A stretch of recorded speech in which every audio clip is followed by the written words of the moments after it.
은혜 받으실 하나님의 말씀입니다. 여호수아서 1장 5절에서 9절까지 말씀이 되겠습니다.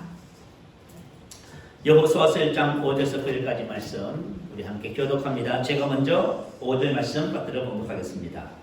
내 평생에 너를 능히 대적할 자가 없으리니 내가 모세와 함께 있었던 것 같이 너와 함께 있을 것입니다. 내가 너를 떠나지 아니하며 버리지 아니하리니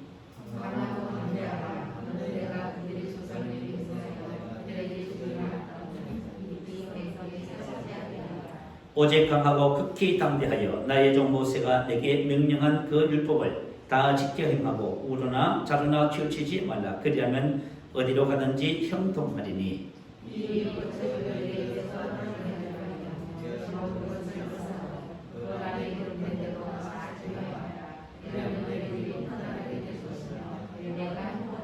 함께 있습니다. 내가 네게 명령한 것이 아니냐. 강하고 담대하라. 두려워하지 말며 놀라지 말라. 내가 어디로 가든지 내 하나님 여호와가 너와 함께 하느니라 하시니라. 아멘. 할렐루야.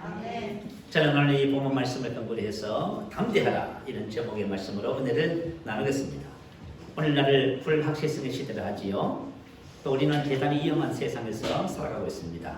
자, 그런데 이런 세상 속에서 두려움과 불안에서 완전히 자유로울 수 있을까요? 우리가 두려워하지 마, 염려하지 마 이렇게 아무리 말을 해도 사람들은 불안과 두려움을 떨쳐버릴 수가 없는 것이 현실입니다. 자, 오늘 본문에 나오는 겉면의 말씀을 보면 자, 하나님께서 출애굽의 지도자 모세가 세상을 떠났습니다. 그 뒤를 이어서 이스라엘 백성을 가나안 땅으로 인도할 여호수아에게 오늘 겉면한 말씀이지요. 본문에는 하나님께서 여호수아에게 검문하신 말씀 중에 같은 말씀이 계속적으로 반복되어집니다. 자, 그 중에서 3번 반복해서 하신 말씀이 있어요. 자, 6절에 보면 강하고 담대하라. 7절에 보면 오직 강하고 극히 담대하여. 9절에 보면 강하고 담대하라. 자, 왜 하나님께서 이렇게 여호수아에게 강하고 담대하라고 거듭거듭 반복해서 말씀하실까요? 그것은 지금 여호수아가 두려워하고 있기 때문입니다. 가나안 정복은 상대방을 죽여야 하는 전쟁을 통해서만 정복할 수 있습니다. 그리고 가나안 민족하고는 전쟁을 해본 적이 없고요. 또 자기보다 더 막강한 전력을 가지고 있는 군사력을 가지고 있는 적과 싸워서 이긴다는 것은 대단히 불안하고 위험한 상황이지요. 그래서 그런 상황에서 두려움이 없다면 그것은 아마 사람이 아닐 것입니다. 자, 그렇다면 왜 하나님께서는 두려워하지 말라고 말씀하실까요? 하나님께서 저와 여러분도 두려워하지 말라, 염려하지 말라, 불안해하지 말라 이렇게 말씀하시지요. 자, 왜 그렇게 말씀하시냐면은 자, 두려움은 믿음을 무효화시킵니다. 그리고 하나님께서 은혜로 주신 모든 아름다운 것을 빛을 잃게 만듭니다. 자, 저와 여러분은 기본적으로 하나님께서 우리 믿을 때에 예수님의 믿음을 주신 거예요. 사실은 저와 여러분은 믿음의 사람입니다. 우리가 믿음이 없다고 하지요. 그렇지 않아요, 여러분. 우리는 사랑의 사람이듯이 의로운 사람이듯이 동일하게 믿음의 사람입니다. 그런데 이 믿음을 무효화시킵니다. 본래 가나안 정복은 하나님께서 40년 전에 그 땅을 정복하도록 계획해 놓으신 것입니다. 자, 그렇다면 이스라엘 백성들은 도대체 40년 동안 뭘 했을까요? 저와 여러분이 하나님의 기업을 누리는 것을 다 이미 주셨고 예비해 놓으신 거예요. 그런데 우리는 그걸 누리지 못하고 지금 어정쩡하게 방황하고 있는 것입니다. 자, 40년 동안 이스라엘 백성들이 뭘 했을까요? 민수기 14장 35절 이렇게 기록해요. 나 여호와가 말하였거니와 모여 나를 거역하는 이 악한 온 회중에게 내가 반드시 이같이 행하리니 그들이 이 강야에서 소멸되어 거기서 죽으리라. 자, 이스라엘 백성은 강야 40년 동안 뭘 했어요? 죽었습니다. 여러분, 사람이 태어나서 먹고 마시고 일하고 뭐 해요? 죽습니다. 이것이 남의 일 같지요. 우리의 이야기예요. 하나님께서 기업으로 주신 젖과 꿀이 흐르는 가나안 땅을 얻어 누리지 못하고요. 출애굽 1세대 20세 이상은 강야 40년 동안 그들은 죽어야만 했습니다. 그래서 또 한 사람이 죽고 또 죽고 또 죽고. 그래서 40년 동안 뭘 했어요? 죽었다라고 성경 기록해 놓고 있어요. 40년을 방황하며 헛되이 보낸 것이죠. 그래서 시편 78편은 이때의 상황을 다음과 같이 기록해 놨습니다.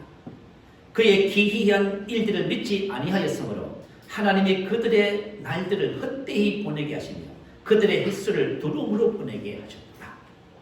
자, 헛되이 보냈다는 것은 강야 40년을 헛되이 허송 세월을 방황했다는 것입니다. 두루뭉로 보내겠다는 것은 뭐냐면 강야 40년을 온갖 두려움과 공포 재난으로 그 안에서 거하게 되었다는 사실이지요. 하나님께서 이스라엘 백성에게 은혜를 주신 모든 기업과 능력과 축복이 빛을 잃어버렸습니다.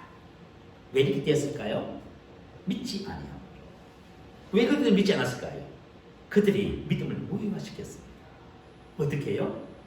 신명기 장 19절에 기록해요. 내가 너에게 말하기를 그들을 무수하지 말라, 두려워하지 말라. 자, 12명의 정탐꾼이 가나안 땅을 40일 정탐했지요. 돌아와서 1명이 이렇게 말하냐. 그 성읍은 견고하고 그 백성은 강대한 대장부입니다. 그 사실을 보고 현실을 보고 어떻게 했어요? 두려움에 사로잡혔습니다. 그래서 그들은 대장부에 우리는 메뚜기 같습니다. 그 결과 하나님께서 은혜로 주신 가나안 땅의 기업이 빚을 잃어버렸어요. 여러분, 우리가 하나님이 주신 기업과 영광이 오늘도 우리 말씀의 실제에서 같이 나눴지요. 하나님께서 예수님께서 뭘 하셨어요? 내게 주신 영광을 내가 그들에게 주었습니다. 주님이 주셨다 하면 주신 거지요? 네. 근데 그 영광이 어디 있습니까? 그 영광이 어디 있습니까? 그 영광이 빛을 발했습니다. 왜요? 두려움 때문에. 이스라엘 백성들은 적을 알고 자신을 보니까 도저히 감당이 안 됩니다. 그래서 무서운 두려움이 그들의 믿음을 무효화시켰고요. 그 결과 하나님께서 그에게 주신 모든 은혜들이 다 땅에 묻어진 보배가 부화가 되었습니다. 자, 만약에 이제 이스라엘 백성을 가나안 땅을 인도해야 할 요소가 두려움에 빠졌다면 어떻게 될까요? 전국 전쟁은 실패하고 말게 되겠지요. 예수님의 수제자 베드로의 이야기를 통해서 믿음이 어떻게 무효가 되는지를 살펴봅니다. 자, 마태복음 14장에 보면 오병이의 기적이 일어났습니다. 그렇죠? 그래서 예수님께서는 제자들을 바다 건너편으로 건너가라 하시고 백성들을 흩어보내시고 산에서 밤새 기도하셨습니다. 그리고 새벽 미명에 제자들은 배를 타고 떠나는 중에 그 수지를 떠났을 때에 큰 바람이 불어서 파도가 치고 제자들은 고난을 당하는 그런 시점이었습니다. 그 시점에 예수님께서 그 풍랑이 있는 바다 위를 걸어서 제자들에게 왔어요. 그런데 제자들이 뭘 했어요? 유령이다 하며 무서웠다. 소리 질렀다 이렇게 왔어요. 여러분 봐요. 우리 사람이잖아요. 뭔가 조금만 변해도 무서워하는 거예요. 여러분 두려워하고 불안해하고 근심하고 걱정하고. 이게 무슨 말이냐면 이런 것들이 우리에게 주어진 믿음을 어떻게 해요? 전부 무효화시킵니다. 그때 주님이 하신 말씀이 뭐냐 하면 이렇게 말 예수께서 즉시 이르시되 안심하라 내니 두려워하지 말라. 자, 예수님은 항상 우리에게 하신 말씀이 있어요. 그죠? 뭐라고 하세요? 두려워하지 말라. 염려하지 말라. 근심하지 말라. 불안해하지 말라. 그러십니다. 베드로가 예수님 내니 두려워하지 말라. 내니 이 말을 듣고 도전합니다. 정말 당신이 주시어도 나로 무리로 올라가소서. 예수님께서 제 베드로에게 오라지요. 오라는 그 말씀을 의지해서 베드로가 풍랑 있는 바다를 발로 밟았습니다. 그런데 조금 가다가 뭘 했어요? 바람을 보고 무서워 빠져가는지라. 금방 빠져가는 거예요. 그때 예수님께서 즉시 손을 내밀어 그를 붙잡으시며 이르시되 믿음이 작은 자여 왜 의심하였느냐. 두려움이 뭘 해요? 믿음을 무효화시키는 거예요. 자, 베드로가 주님께서 베드로에게 오라는 말씀을 의지해서 물길을 걷게 된 베드로. 바람을 보고 무서워 빠져갔습니다. 믿음이 역사하지 못하는 그죠? 상황이 되고 만 것이에요. 우리가 신앙생활 하면서 얼마나 많은 믿음 생활을 했습니까? 어떤 분은 10년, 20년, 30년. 그럼에도 불구하고 믿음의 역사가 나타나지 않아요. 왜냐하면 믿음이 작은 자여 왜 의심하였냐. 두려움이 가져온 결과들입니다. 우리가 믿음을 무효화시켜버렸어요. 그래서 그 믿음의 역사가 우리의 나의 삶에는 나타나지 않아요. 나의 삶에 나타나지 않기 때문에 누구의 도움을 받아야 된다고 생각하는 거예요. 여러분 그렇지 않습니다? 우리 모두는 하나님의 영광을 얻었고 하나님의 믿음을 가지고 있습니다. 근데 그 믿음을 우리가 어떻게 해요? 무효화시켜요. 무엇이 믿음을 무효화시켰지요? 감각으로 돌아간 것입니다. 듣고 보고 느끼고 환경을 보고 상황을 보고 증상을 보고 사람들의 부정적인 말을 듣습니다. 그럴 때 어떻게 해요? 감각으로 돌아가는 거예요. 하물쇠만 오라고 했는데 감각으로 금방 들어갑니다. 바람을 보고 무서워 빠져가는지라. 감각으로 들어갔다는 것은 뭐예요? 옛사람으로 들어간 것이지. 우리가 인생을 살면서 있잖아요. 우리가 하나님의 아들들이 믿음으로 사는 것을 우리 지난 주에 말씀을 나눴죠. 믿음으로 사는 것을 배우지 못하고 늘 감각으로 살아갑니다. 보고 듣고 느끼고. 이러면 어떻게 돼요? 여러분 믿음을 다 무효화시키는 거예요. 그러면 두려움이 찾아오고 의심하게 되고요. 결국은 뭐예요? 환경과 상황의 지배를 계속 받는 거예요. 하나님은 저와 여러분이 환경과 상황을 다스리는 왕 같은 제사장으로 말씀하십니다. 우리는 생명 안에서 한 번 예수님을 통하여 다스리도록 이 땅에 보냄을 받았습니다. 그래서 우리는 계속해서 환경의 지배를 받고 정성의 지배를 받고 사람의 영향을 받고 그렇게 살아가는 거예요. 왜 그렇게 살아가요? 감각으로 들어가는 거예요. 그래서 바람을 보고 무서워할 때 믿음이 무효화되고 빠져가는 거예요. 믿음의 역사가 사라지는 것이죠. 사실은 우리 하나님의 자녀들이 신앙생활을 하면서 이와 같은 일들을 무한 반복하고 있는 것입니다. 고백하고 기도할 때는 문제를 돌파할 것 같아요. 그러다가 환경과 상황과 증상, 감정, 느낌이 조금만 이상이 생겨도 금방 어떻게 해요? 불안해하고 들어가고 믿음을 무효화시켜버려요. 이때 어떻게 돼요? 이때 믿음의 선한 싸움을 싸우게 되는데 그렇지 못하고 그냥 들어오면 보는 것을 증상을 느낌을 받아들여요. 그래서 여러분 믿음이 무효화되고 여러분 물에 빠지는 거예요. 회당장 야힐의 이야기를 한번 들어보세요. 자, 마가복음 5장 21절 이하에 보면 예수님 앞에 회당장 야힐과 찾아왔습니다. 내 어린 딸이 죽음 직전에 있습니다. 그래, 내가 함께 가자. 그런 중에 혈병연의 사건이 있었지요. 그리고 그러는 중에 가는 중에 회당장 집에서 사람이 왔습니다. 회당장에게 이르되 당신의 딸이 죽었습니다. 어찌하여 성생을 더 괴롭게 하나이까?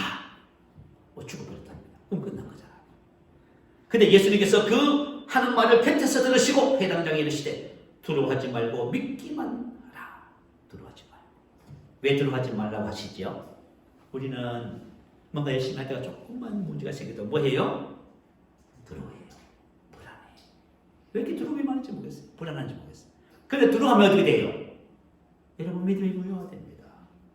딸이 죽었다는데 뭐 끝난 것이죠. 근데 주님은 뭐라 하셔요? 두려워하지 마. 믿기만 해. 할렐루야. 네. 여러분 이 두려움과 믿음의 관계를 잘 이해하셔야 돼요. 두려움이 믿음을 무효화시키는 것입니다. 그래서 주님께서 우리에게 두려워하지 말라고 말씀하십니다. 네. 두려움은 염려, 불안, 근심을 가지고 의심을 가지는 거예요. 그래서 야고보서 1장 6절 7절은 오직 믿음으로 구하고 조금도 의심하지 말라. 의심하는 자는 무엇이든지 주께 없기를 생각하지 말라고 말씀하셨습니다. 우리가 만약에 인생의 삶을 살면서 말씀을 따라 살다가 감각을 따라 그것을 받아들이면 불안과 의심이 생겨서 어떻게 돼요? 주님께서 나에게 주신 모든 것을 전부 다 빛을 잃게 만들어버려요. 오늘 또 저와 여러분이 하나님 주신 영광스러운 기억과 능력이 빛을 잃게 되는 이유가 뭐냐면 그건 두려움 때문에 그렇습니다. 이스라엘 백성들이 가나안 정복에 실패한 근본적인 원인이 뭐였다고요? 두려움. 그래서 주님께서 말씀하셔요. 두려워하지 말라. 두 번째, 두려워하지 말라. 이유가 있습니다. 두려움은 형벌을 가져오기 때문에 그렇습니다. 성경의 기록에 의하면 사람은 두려워하는 그것을 가지게 된다고 말합니다. 내가 뭔가를 두려워해요. 그러면 어떻게 돼요? 그것이 나의 삶에 찾아와요. 왜냐하면 내가 그것을 불러들이는 거예요. 2차 세계대전 당시에 미국 사람들 중에서 전쟁에 참전해서 총과 포탄으로 사망한 군인은 29만 2천 명입니다. 그런데 공포와 염려, 두려움 때문에 죽은 사람은요, 무려 100만 명이 넘었다고 해요. 여러분, 질병의 90%는 불안과 두려움으로 인해서 비롯된다고 합니다. 내가 만약에 어떤 질병에 대해서 여러분이 두려움을 느끼고 있다. 그러면 그 질병이 여러분에게 찾아올 확률이 몇 프로요? 90%. 큰일 났네. 그죠? 여러분, 불안과 두려움은 그것을 나의 삶에 내가 불러들이는 거예요. 자, 우리 욥의 고백을 한번 들어보십시다. 욥기 3장 25절 26절입니다. 내가 두려워하는 그것이 내게 임하고 내가 무서워하는 그것이 내 몸에 미쳤구나. 나에게는 평안도 없고 안일도 없고 휴식도 없고 다만 불안만이 괴로움만이 있구나. 욥기 3장을 보면 성경은 욥을 소개합니다. 그 사람은 온전하고 정직하여 하나님을 경외하며 악에서 떠난 자더라. 그에게는 아들이 7이요 딸이 3이라. 그 사람은 동방 사람 중에 가장 훌륭한 자라. 재산이 많고 가장 영향력 있는 사람이다. 그 말입니다. 이런 욥의 마음에 뭐가 있다고요? 두려움이 있습니다.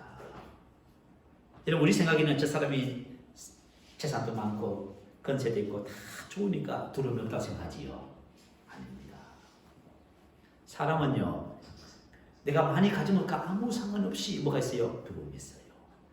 욥이 바로 이런 두려움을 가진 것입니다. 산업에 대한 두려움, 자녀에 대한 두려움, 건강에 대한 두려움. 그런데 어떤 일이 벌어졌어요? 이 세 가지가 욥의 인생에 찾아왔습니다. 그 많은 재산과 종들을 재난으로 잃어버렸습니다. 10자녀가 맏아들의 집에서 음식을 먹고 포도주를 마실 때에 강풍이 불어 집에 네 기둥을 침으로 집이 무너졌어. 10아들이 자녀들이 그곳에서 다 죽었습니다. 그리고 욥의 모에는 악창이 나서 병들고 말았습니다. 욥은 하나님이 인정하는 그런 사람이었지만 그럼에도 불구하고 욥에게는 두려움이 있었습니다. 그 두려움이 그와 같은 일들을 불러들인 것입니다. 그래서 주님께서 뭐예요? 두려워하지 말라고 하세요. 여러분, 우리가 어떤 것을 두려워하면 그것을 잃어버려요. 그 자리에 뭐가 찾아와요? 괴로움이 찾아와요. 욥이 하는 고백이에요. 괴로움만 있구나.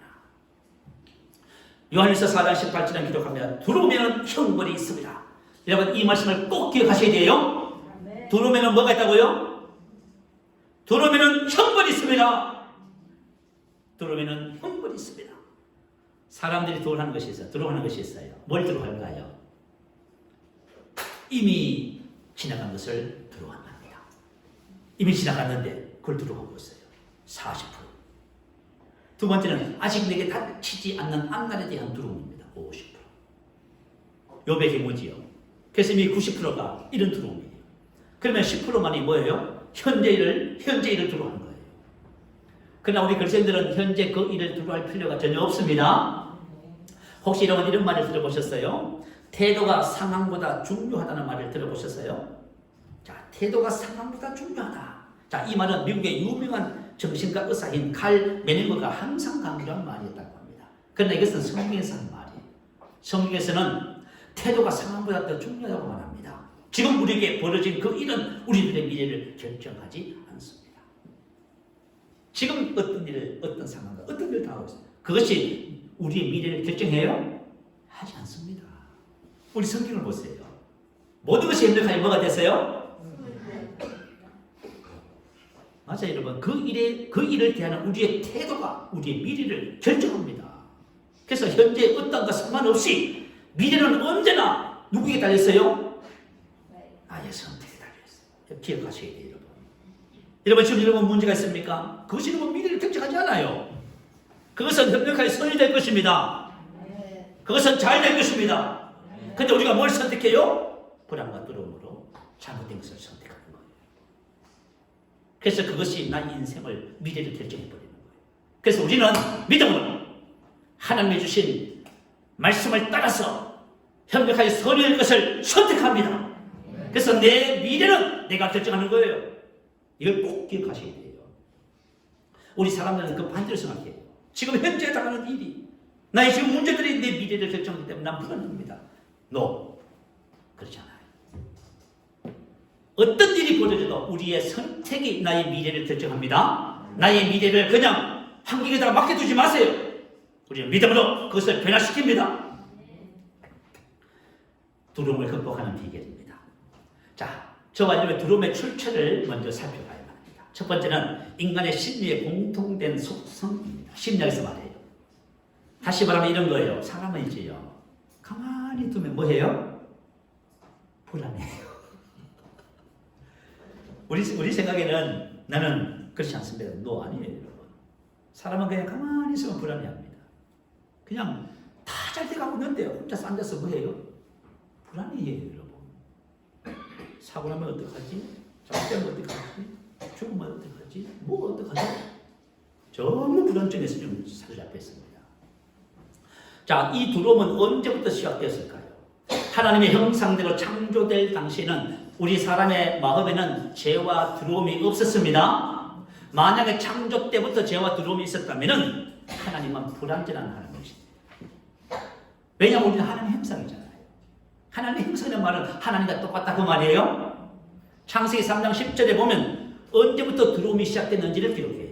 이럴 때 내가 동산에서 하나님의 소리를 듣고 내가 벌써 성으로 들어하여 소문나이다.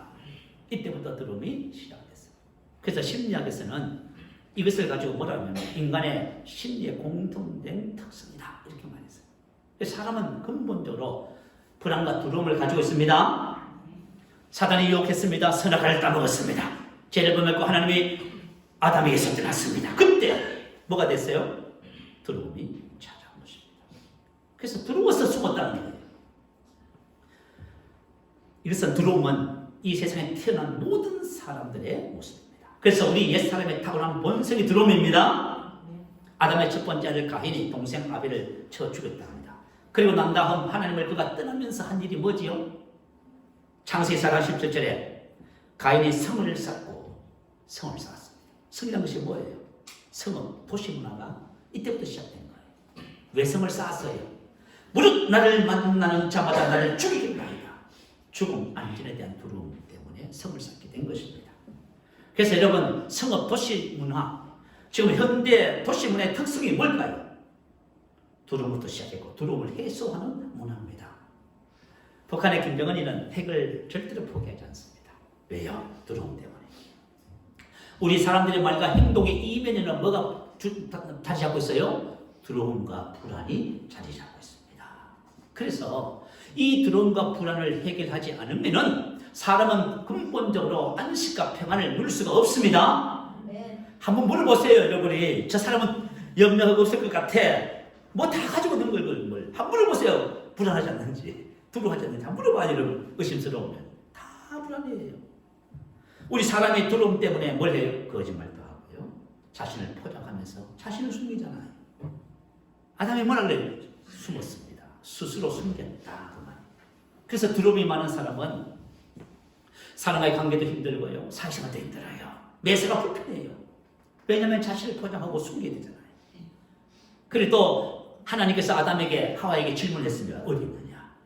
자, 그랬더니 하나님의 질문에 아담이 뭐라고 해요? 자신의 책임을 아내에게 전가시키죠.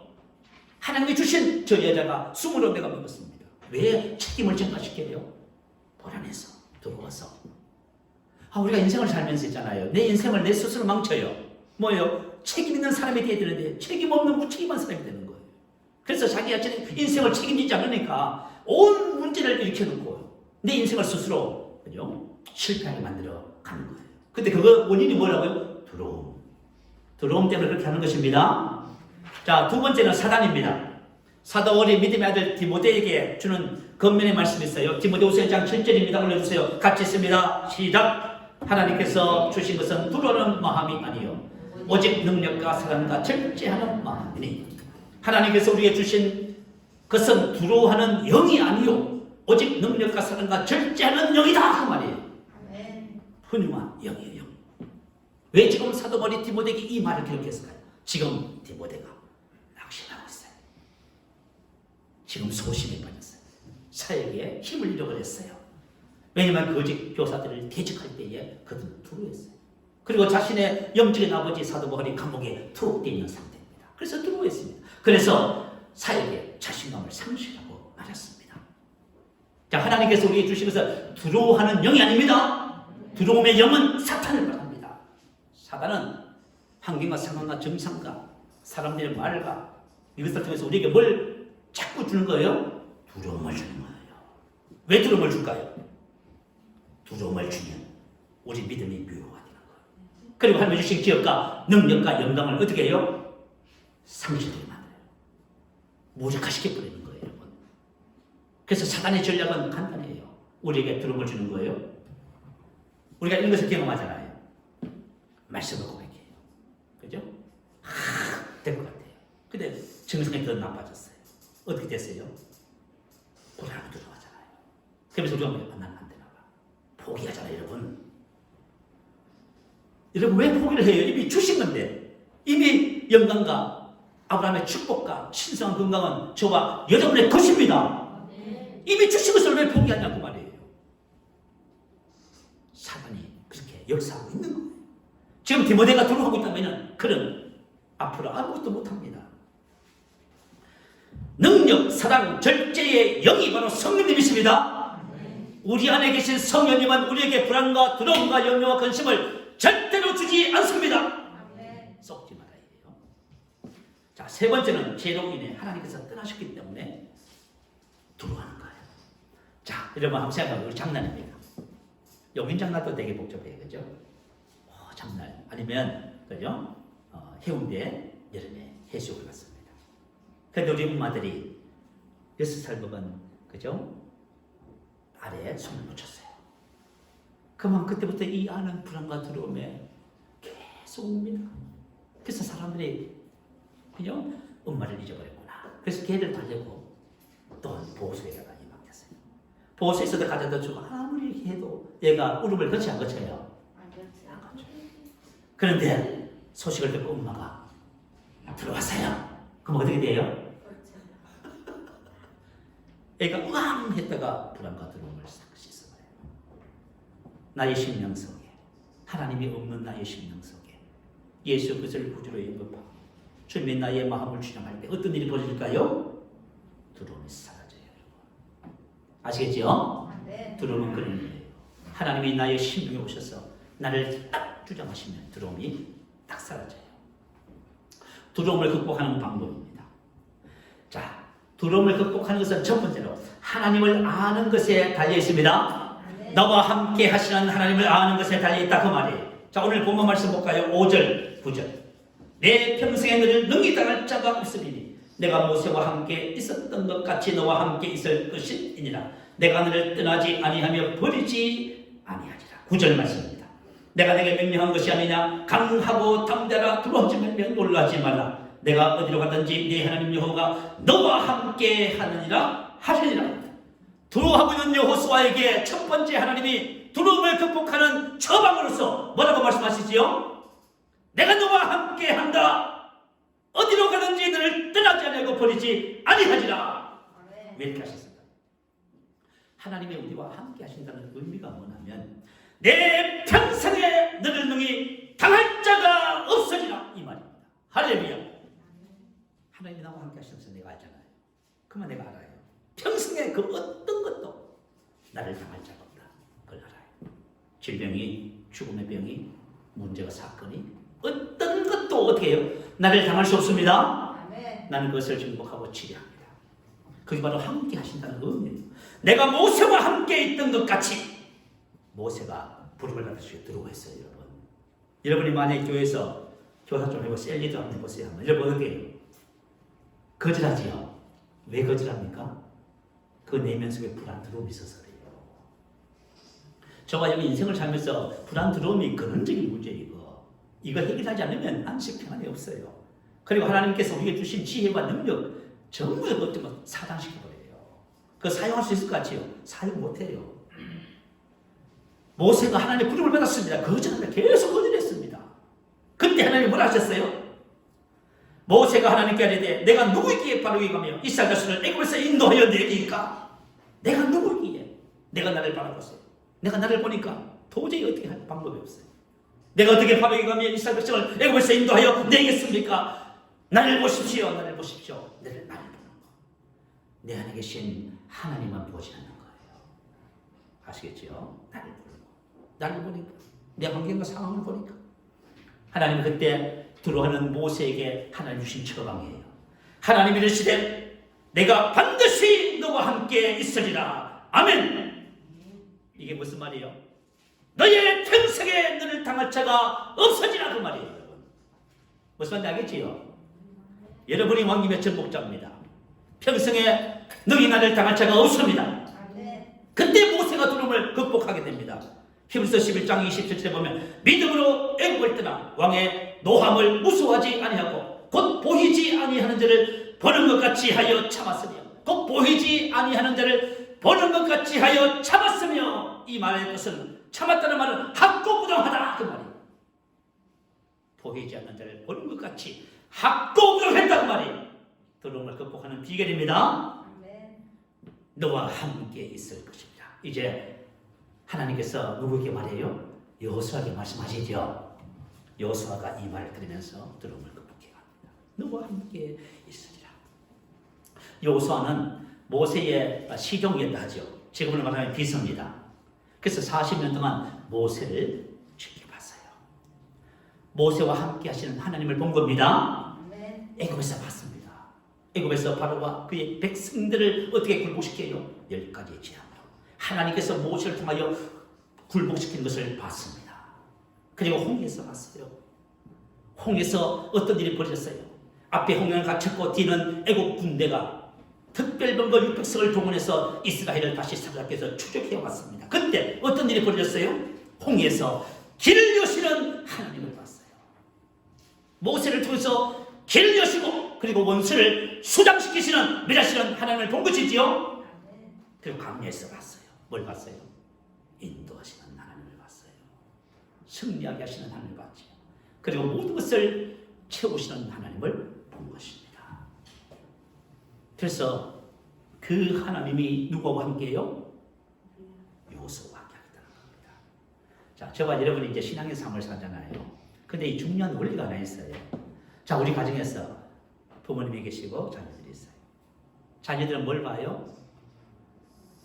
부모님을 봐요.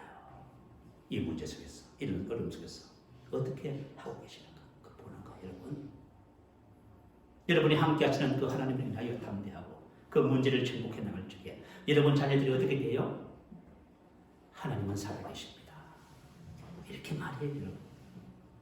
우리 엄마가, 우리 부모님이 섬기는 하나님은 살아계신 하나님이십니다. 나는 엄마 밑에서 30년 동안 지켜봤습니다. 문제를 해결하시고 길을 내시고 인생의 삶을 축복하시는 하나님을 봤습니다. 그래서 나도 뭘 해요? 하나님을 믿습니다. 이렇게 말해요, 여러분. 그러니까 저와 여러분의 삶이 자녀들의 신앙과 삶에 중요합니까? 중요하지 않습니까? 중요한 거예요, 중요한 거예요, 여러분. 오늘날 우리에게 하신 말씀이지요. 마태복음 28장 20절에 말합니다. 볼지어다 세상 끝날까지 너희와 항상 함께 있으리라 하시니라. 할렐루야. 하나님이 나에게 여러분에게 약속합니다. 세상 끝날까지 항상 너와 함께 있으리라. 이게 무슨 말이에요? 포도나무와 가지. 여러분, 하나님께서 우리 안에 오셔서 우리를 열매 맺는 가지로 선택하셨어요. 그래서 내 안에 계신 주님을 알면 열매를 맺을까요, 안 맺을까요? 맺을 수밖에 없게 되어 있습니다, 여러분. 이게 얼마나 중요한 신앙적인 원리인지 몰라요. 갈렙의 담대함, 여호수아의 담대함. 자, 17세 소년이 골리앗이라고 하는 대장부 앞에서 물맷돌을 들고 나가면서 큰 소리 치는 그 담대함이 어디서 나왔다고요? 함께 하시는 하나님을 진짜 한 거예요. 여러분, 그들의 고백 속에서 그게 답이 나와 있지요? 함께 하시는 하나님. 베드로 후서 1장 2절은 말이에요. 하나님과 우리 주 예수를 알므로 은혜와 평강이 너희에게 더욱 많을지어다. 하나님과 우리 주 예수는 같은 거예요. 내 안에 계신 그분을 알면 알수록 우리는 은혜와 평강이 계속해서 증가됩니다. 계속해서 증가됩니다. 두려움은 사라지고 내 마음속에 심령에 참된 평안이 가득해집니다. 사도 요한이 고백합니다. 요한일서 4장 4절 올려주세요. 같이 한번 읽어보십시다. 자녀들아 너희는 하나님께 속하 있고 또 그들을 이겼나니 이는 너희 안에 계시니가 세상에 있는 자보다 크시며. 다시 있습니다. 자녀들아 너희는 하나님께 속하 있고 또 그들을 이겼나니 이는 너희 안에 계시니가 세상에 있는 자보다 크심이라. 자녀들아 너희는 하나님께 속하 있고 또 그들을 이겼나니 능가하다 정복하다 이기다. 너는 세상의 그 어떤 것도 보다 크고 능하신 하나님을 인하여 항상 승리하고 정복한다 그 말입니다. 네 안에 계십니다. 세상에 있는 그 어떤 문제보다 질병보다 크십니다. 우리 지난번에 열방교회 집사님 같이 들었지요. 그 집사님이 이 복음을 알게 된 지는 한 달여 정도였습니다. 말씀으로 양육반을 했어요. 방언 기도를 배웠어요. 그런데 그분이 오기 전에 이미 병을 갖고 오셨어요. 어떤 병이냐면 그죠? 대장암을 갖고 있었어요. 수술 날짜를 정해놨지요. 그래서 의사의 지시대로 수술을 받았습니다. 그래서 지인들 친구들이 위로하기 위해서 전화를 했답니다. 근데 그 집사님이 어떻게 말을 해요? 환자가 아니었습니다. 너무나 감사하고 기뻐하고 그렇게 하는 거예요. 불안과 두려움과 염려가 전혀 없습니다. 그래서 사람들이 놀랐습니다. 이렇게 말해요. 너 환자가 아니구나. 너 어떻게 해서 그렇게 변했니? 그래서 그 친구 두 사람이 나도 그 복음 받을 수 있겠냐고 질문해 왔습니다. 여러분, 저와 여러분의 인생을 삶에 있어서 내 안에 계시니까 이분이 이 복음을 훈련받으면서 이 말씀이 딱 붙잡았어. 나는 하나님께 속하 있고 또 나는 이 질병을 능가합니다. 왜냐하면 내 안에 계시니까 질병보다 크시기 때문입니다. 아멘. 여러분, 하나님의 말씀을 하나님께서 나와 함께 하고 계심에 대해서 여러분 확신하시기 바래요. 두 번째는 하나님의 말씀을 나의 것으로 삼을 때 두려움을 극복하게 됩니다. 자, 오늘 7절 8절 말씀 한번 볼까요? 자, 우리 7절 8절 말씀을 한번 큰 소리 한번 읽어보십시다. 시작. 오직 강하고 극히 담대하여 나의 종 모세가 내게 명령한 그 율법을 다 지켜 행하고 오르나 좌우나 치우치지 말라. 그러면 어디로 가든지 형통하리니 이 율법책을 내 입에서 떠나지 말게 하며 주야로 그것을 묵상하여 그 안에 기록된 대로 다 지켜 행하라. 그리하면 내 길이 평탄하게 될 것이며 내가 형통하리라. 이 무슨 말씀 하는 거예요? 여호수아야, 너의 인생의 삶의 앞으로의 미래가 어떻게 될지 아니? 너의 앞으로의 미래는 어디로 가든지 형통할 거야. 그리고 너는 대단한 성공을 이룰 거야. 너는 승리자의 삶을 살 거야. 왜요? 보장돼 있어요? 없잖아요. 나의 미래가 이렇게 될 것이 보장돼 있습니까? 보장돼 있답니다. 어디에? 말씀 안에.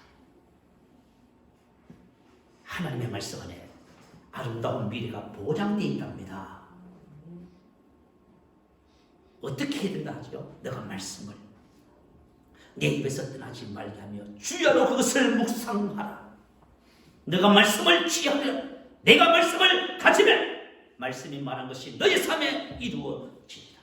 그 말씀 한 거예요. 여러분의 미래가 두렵다면 말씀을 가지세요. 그 말씀이 여러분의 미래를 만들어갈 것입니다. 내 인생의 선지자는 누구라고 우리가 배우지요? 나지요. 누가 내 인생을 만들어주지 않습니다. 내 인생은 내가 하나님의 말씀을 내 것으로 삼아 내 입에 둘 때에 그렇게 되어지기에 하나님께서 계획해 놓으셨어요. 우리 요한복음 8장 31절 32절 말씀을 묵상하지요. 너희가 내 말에 거하면 진리가 너희를 자유케 그렇게 만들어 주리라. 봐요. 너가 하나님의 말씀을 가지면 그 말씀이 너를 그런 인생이 되게 만들어 줄 것이다. 내 인생의 미래가 말씀 안에 보장됐다면 왜 두려워합니까? 두려워할 이유가 없습니다. 마음으로 믿어 의에 이르고 입으로 신하여 구원에 이른다고 했습니다. 내가 하나님의 말씀을 묵상하여 마음으로 믿어질 때 그 말씀이 나의 미래를 만들어가는 것입니다. 성공, 승리, 형통, 번영하는 이유가 뭘까요? 말씀이 말하는 그것이 이루어진다는 거예요. 그래서 데살로니가전서 2장 13절은 기록해요. 이 말씀이 또한 너희 믿는 자 안에서 역사합니다.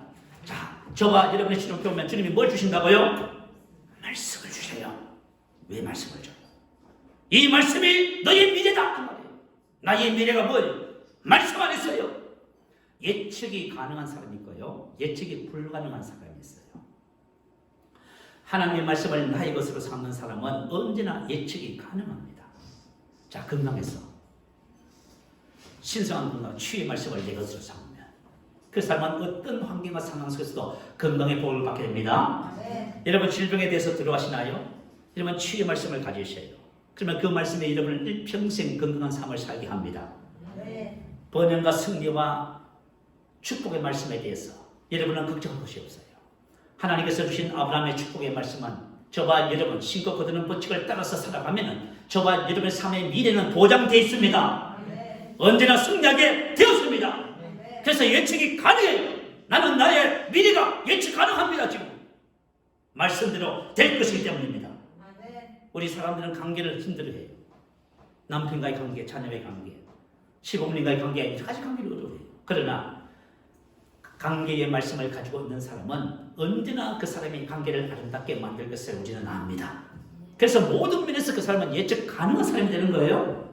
근데 그렇지 못하면 예측 불가능해요. 불안해요. 우리가 이런 아이들, 그죠? 바깥에 내보내면 물가에 보낸다고 생각하지요. 마찬가지. 만약에 내가 목사가 돼서 여러분 성도님들이 말씀을 가지고 살아가면 걱정 안 해요. 왜냐하면 그 말씀이 그를 항상 승리하게 만들 것을 알기 때문에 그렇습니다. 근데 이러면 말씀을 안 가지면요, 항상 불안하지요. 항상 불안해요, 여러분. 어떻게 될지 알 수가 없어요. 예측이 안 되는 거예요, 이건.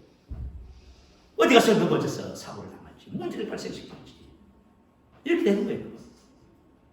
하나님께서 여호수아에게 이 말씀을 왜 하셨어요? 너는 모든 전쟁에서 승리해. 그 말이에요, 여러분. 무슨 말이지요? 그래서 여호수아가 말씀을 따라 전쟁에 임했을 때 항상 승리했지요. 딱 한 번 실패했어요. 아이성 전투에서.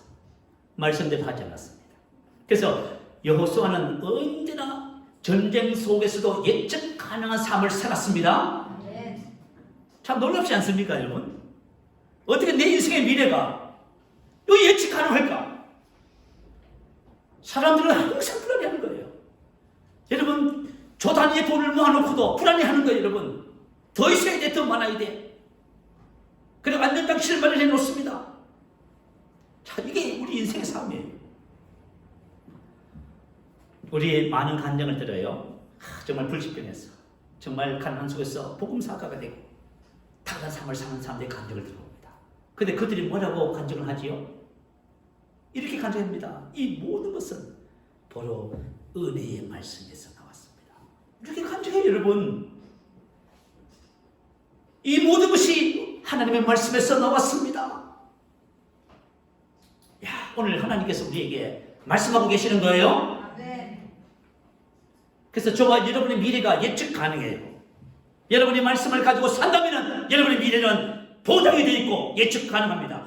왜냐하면 하나님의 말씀은 한 번도 실패한 적이 없어요. 아시겠죠?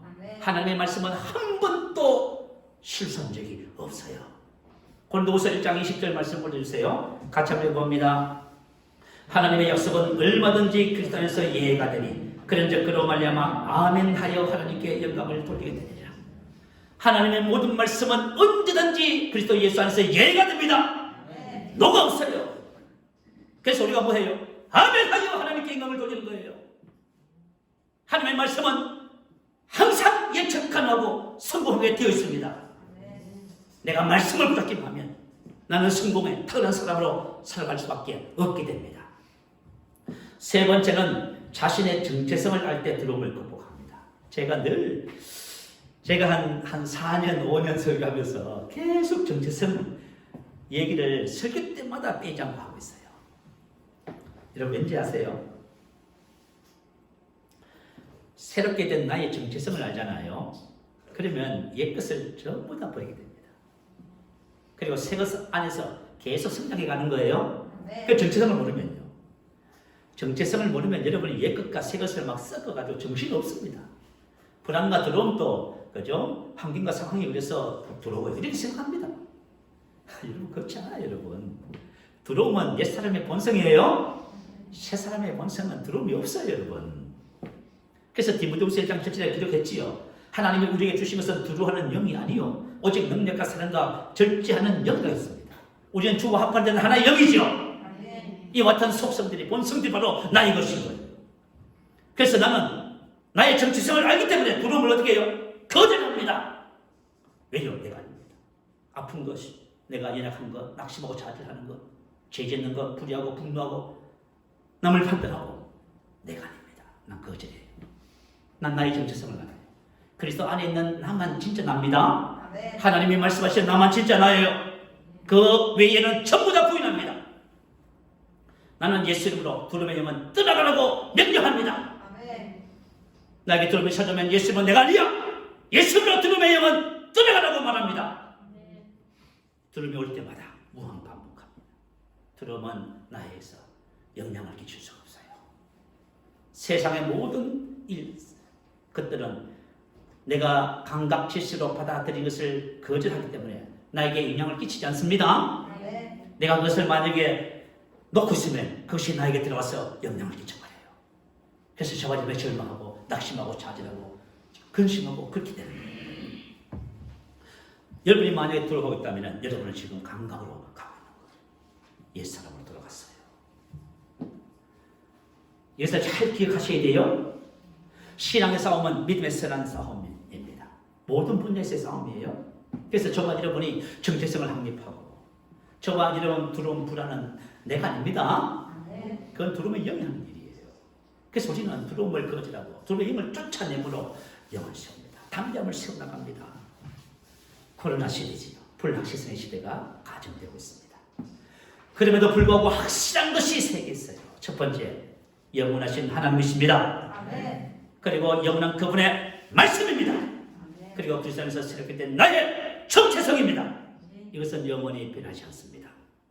이 안에서 여러분들이 날마다 승리하시기를 주님의 이름으로 축복합니다. 우리 말씀을 생각하면서 함께 기도하겠습니다. 혹시 여러분이 그리스도 안에 있으면서도 자신의 정체성을 잘 알지 못해서 두려워하거나 염려하거나 방황하거나 미래가 불투명하거나 그러시다면 오늘 말씀을 실행하셔서 무한 반복을 들으세요. 10번이고 20번이고 말씀이 내 심간에 장착되어서 내가 말씀으로 기능할 때까지 오늘 하나님께서 여호수아에게 이 율법책을 내 입에서 떠나지 말게 하며 주야로 그것을 묵상하라는 이유입니다. 그래서 여러분이 완전히 들으면서 해방되시고 하나님이 주신 평안 속에서 계속해서 성장해 나가는 그런 복된 역사가 될 줄 믿습니다. 할렐루야. 우리 한번